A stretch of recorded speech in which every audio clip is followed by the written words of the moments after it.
This month marks the 6-year anniversary of the Syrian crisis, and yet the very subject of Syria remains as contentious as ever.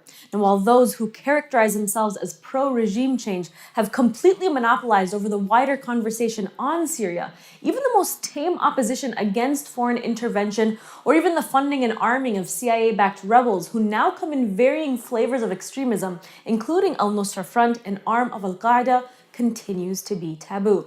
Now, those who refuse to support U.S. military intervention in Syria and NATO's apocalyptic vision change for Syria, that has been well documented for over 25 years, are branded as Assadists. And if you're a writer or commentator, well, that gets you and your work blacklisted from publications.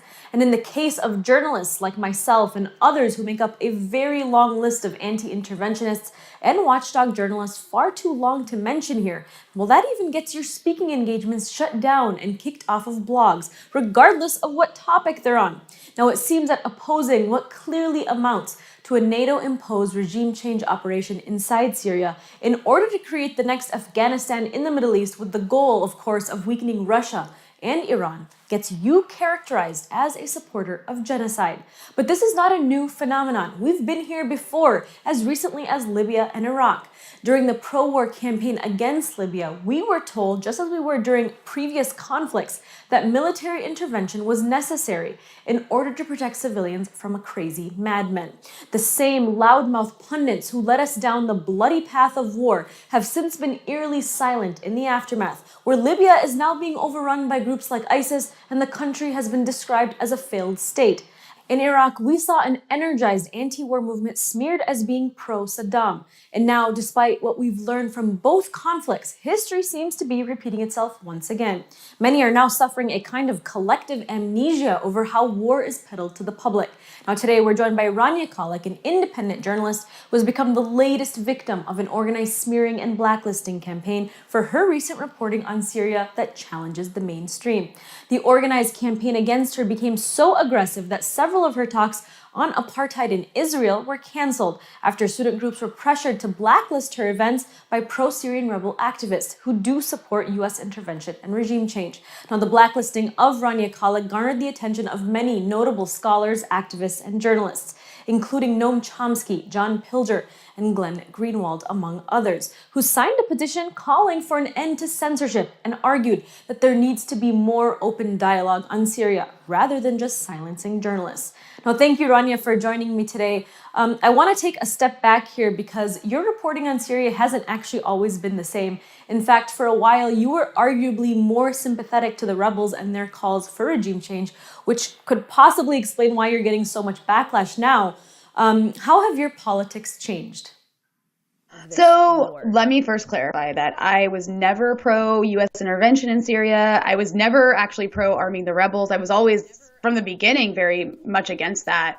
But I did buy into some of the propaganda on Syria. I mean, it was everywhere. It was hard to avoid the narrative that you were even being fed the same narrative, from the New York Times. You were getting the same narrative from Democracy Now!, unfortunately.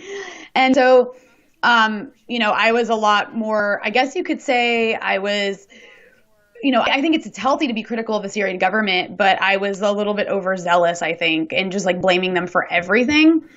And also, a lot of the journalists who I sort of looked up to and respected as authorities on the region, even though I'm from the region and I really should have known better, were saying, the same things as the New York Times and the State Department. And so I sort of respected their authority on it and followed that. And also, I've been focused mostly over the last several years on the Israel-Palestine issue.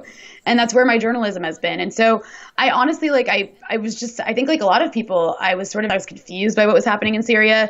I knew that the rebels were unsavory, so I didn't support arming them. But I also just kind of kept my mouth shut, and didn't say much. And when I did, I just felt really pressured and compelled to the Syrian government's to blame for everything and they're bad, and that's it.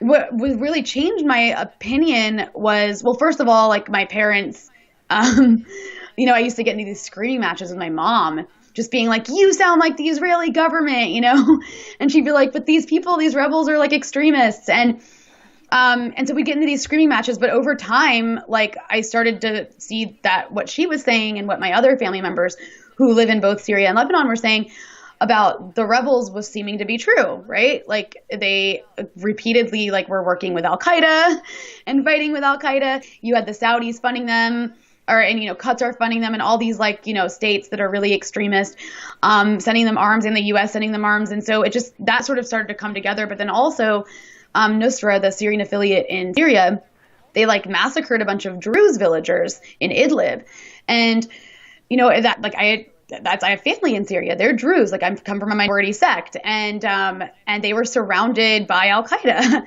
and that was really scary. And it really made me just like rethink the whole conflict and what I thought about it. And then once Hillary Clinton, everyone was convinced she was going to be president, and so I was really concerned that she was going to institute a no-fly zone in Syria because that's what she said she was going to do, and that really would have meant like weakening the government even further and handing the country over to like a bunch of lawless different like Al-Qaeda style gangs. And that would have been detrimental to like my family as well as many other people in the region. And so I started being more vocal on the issue. And then I actually went to Syria and also just being in Lebanon too, like the conflict is just, I've never seen such a poorly reported on conflict ever. And I say that as somebody who's been covering Israel-Palestine. I've never seen, it's almost like media outlets and the State Department, they painted a reality that is just not accurate at all. And so that's how I explain my shift is it's just more, learning more information and also realizing like at the end of the day, none of us are above being duped by propaganda when it's really effective and it's like so intense. Everyone is saying the same thing, despite actually seeing it with your own eyes and realizing it's not necessarily that black and white or true. Right. So when exactly did you start to actually notice that you were getting pushback for your coverage on Syria? I started facing and I've been attacked by some of these people before, but I just wasn't as vocal about it, so not as much. But I got this deluge of just like insane smears at me and like slandering what I was saying. Like she supports genocide. She supports a dictator. So that was insane. And it's like nothing I've ever experienced before. And then I went to Syria with a bunch of journalists from literally every single mainstream outlet you can imagine. The New York Times, the Washington Post, the BBC, NPR. I went with all of these journalists to a conference. And the way we got visas is that we went to this conference that was organized by an NGO called the British Syrian Society, which was co-founded by Bashar al-Assad's father-in-law. So it is a definitely regime sympathizing NGO. They didn't pay for anything. Everybody paid their own way. But we went to this conference to it was 2 days. We hear the government side of the story, and then we get to stay in the country after that to do reporting. And so that's where I went, and my name got put on their speakers list as well as other journalists' names. And I didn't even know that my name was on the speakers list until I was on the way there, and the speakers list was leaked. On Twitter. And so all of these people started saying, I'm the only one who got attacked. The freelance journalist who opposes intervention is the only one who got attacked. And it was Rania Khalek is going to speak at an Assad-funded conference, and they're paying her, just things that weren't even true. But I couldn't even really defend myself because I was in Syria and nothing, it's hard to be on Twitter there. I ended up losing my job because of it. And over the months, I was there and I had all this reporting. I still have all this great reporting that I'm still trying to work on getting out there. And I started, all of these progressive media outlets were no, sorry, we can't publish you. It's crazy. The way there's this soft boycott of me because of these pro-interventionists who just come at you in the most psychotic way possible. And you've experienced it too, Manar, where they just repeatedly call you things that you're not and say you said things that you didn't without providing any evidence. But if enough people call you a dictator lover, and if enough people accuse you of whitewashing things that you haven't whitewashed, if enough people say it, then it starts to become just an accepted truth. Yep. And that's what happened with me. And it's been ongoing for months. And I've never, ever experienced anything this intense. And again, I say that as somebody who has been pretty prominent in covering Israel-Palestine and been attacked by really powerful pro-Israel groups. Never have I experienced this level of hate and animosity and blacklisting, all because I oppose the U.S. empowering of Al-Qaeda in Syria. It's insane. The group that did 9/11, I oppose, I oppose doing things that empower them. And because of that, I'm enemy number one to some of these people. It's just crazy.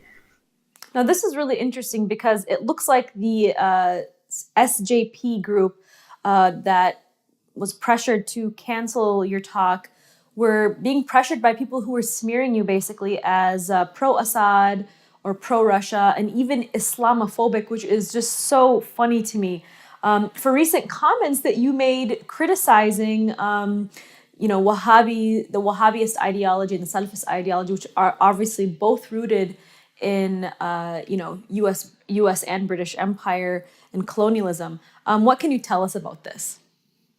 I was suddenly just attacked as like an Islamophobe for opposing these ideologies, which I think is shocking. I mean, anybody read what these ideologies state, read what the Salafi scholars that people follow state. It's just literally calls to genocide. And the genocide of the Shia, genocide of the Druze, anybody, and also like just, killing anybody who doesn't conform, or killing or like punishing anybody who doesn't conform to the puritanical idea of what like Wahhabis and Salafis think Islam should be. I'm not saying everybody who is a Wahhabist or a Salafist is like a person who's going to come kill you. That doesn't mean they're all violent, but these are the ideologies that inspire, provide the ideological fuel for ISIS and Al-Qaeda and all of their clones. And so I think it's important to criticize those things. Especially as somebody who like literally like in like the Salafi scholar, who's like looked to and revered as the most prolific among people that Salafis like read and follow. He literally calls for like enslaving Druze women and killing the rest of them. Like, I don't know. And the thing is, it's like, this isn't a hypothetical. All religious texts say really insane things that like are, over time, they're like reinterpreted, or they're just kind of like dismissed. Okay, well, we don't follow that. Every religion has crazy texts in it that people just sort of like don't, pay attention to because we live in the 21st century.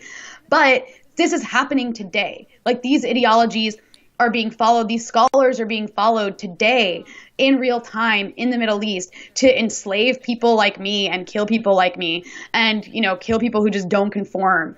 And so it's not a hypothetical. And I think it's really insane to call me Islamophobic because I'm criticizing an ideology that calls for my extermination. Like, it just makes no sense. I have every right to. These ideologies are not like, it's not like Wahhabi and Salafi ideologies are like being attacked by America. They're supported by America. They actually were empowered by initially the British Empire, and then ultimately the US when it took over the British Empire. I mean, repeatedly throughout history, the U.S. has empowered and sided with Islamic extremists, like with religious fundamentalists in the Middle East, against as a way to like as a weapon against Arab leftism and Arab and secular Arab nationalism. That's beginning with the Muslim Brotherhood in the 1950s, which became like an asset of the CIA in Egypt against Nasser, and going until now. And I think a lot of people our age, like around like the millennials, don't really understand that history because throughout our entire lives, the U.S. for the most part has been supposedly at war with the Salafi jihadist groups, right? We've been supposedly fighting Al-Qaeda. But that hasn't always been the case, and it's always off and on, and we empowered them in Afghanistan by funding and arming the Mujahideen, and then they became our enemy because they attacked us. And then we empowered them again in Syria. There's now Al-Qaeda's biggest affiliate. And so they are not, like Al-Qaeda's not like the victims of the U.S. They're like a product and a tool of U.S. and Saudi imperialism, and they're used to do America's dirty work whenever it behooves the U.S. And that's exactly what they did in Syria.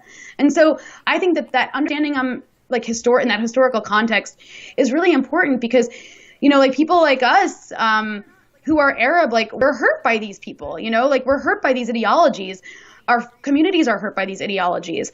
And so if anyone is going to speak out about them, it should be us, right?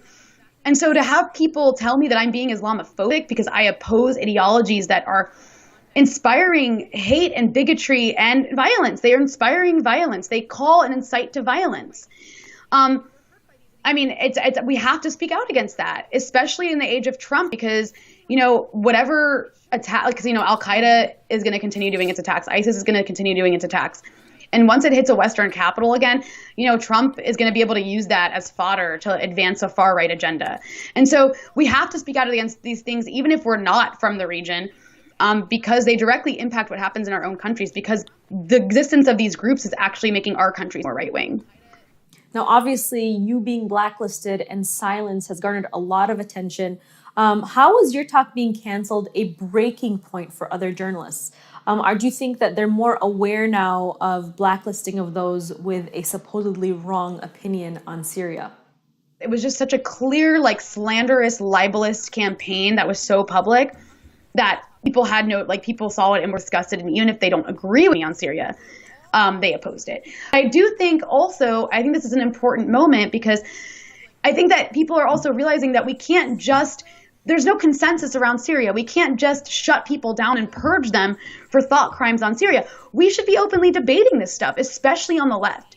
And so if anything has come out of this, I hope it's that let's talk about this openly. Let's have a conversation, because a lot of the reason the pro-interventionists don't want to have the conversation openly and debate it openly is because their arguments suck. They don't have arguments. Most of what they have is smears and lies. Like, that's most of what everything they say is based on. And so if you air that out publicly with someone who knows what they're talking about and somebody who's actually seen it with their own eyes, because most of these people haven't even seen it with their own eyes. Most of these people who are so vocal on this, like, they've never even been to Syria, you know? So like they can't win the argument. And so that's a fear. And so instead of trying to actually engage in debate, it's like immediately goes to shutting it down by smearing the messenger, you know? And so, and as I know you've experienced too. So I hope that this is like a turning of the tide a little bit. I don't think it's like, you know, going to change everything. I hope it actually creates a little bit more space to open up the conversation to a more diverse points of views. Well, thank you so much. Rania Khalek, independent journalist, wishing you the best. Thank you. Thanks so much, Manar. It was great to be on with you.